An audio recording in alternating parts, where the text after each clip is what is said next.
जी के news मराठीमध्ये आपलं सर्वांचं स्वागत। तुम्ही पाहत आहात मराठवाड्याच्या कुशीतलं जी के न्यूज मराठी।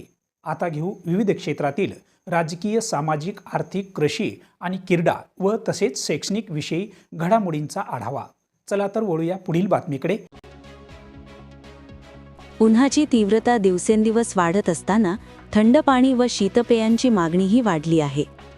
अशा परिस्थितीत नांदेड शहरातील नागरिक व वाटसरूंना दिलासा देणारा उपक्रम शिवसेनेचे सहसंपर्क प्रमुख दर्शनसिंग सिद्धू यांच्या वतीने राबविण्यात येत आहे। त्यांच्या पुढाकारातून वाहेगुरू थंड आरो पाणपोईची सुविधा उपलब्ध करून देण्यात आली आहे। उन्हाची तीव्रता लक्षात घेऊन ऐन उन्हाळ्यात वाटसरूंची तहान भागवण्यासाठी या पाणपोईचं उद्घाटन मुख्य ग्रंथी बाबा कश्मीर सिंगजी यांच्या हस्ते संपन्न झाले।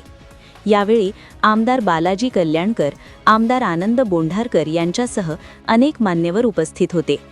विशेष म्हणजे मागील तब्बल 16 वर्षांपासून या उपक्रमाच्या माध्यमातून परिसरातील वाटसरूंची तहान भागवली जात असून समाजोपयोगी कार्याची परंपरा कायम ठेवली जात आहे। या वाहेगुरू पाणपोईच्या माध्यमातून दिवसाकाठी शेकडो वाटसरू आपली तहान भागवतात। ब्युरो रिपोर्ट, जी के न्यूज, नांदेड।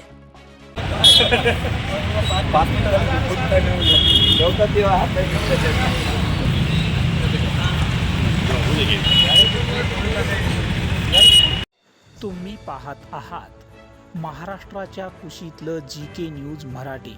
सात जनतेची, भूमी महाराष्ट्राची।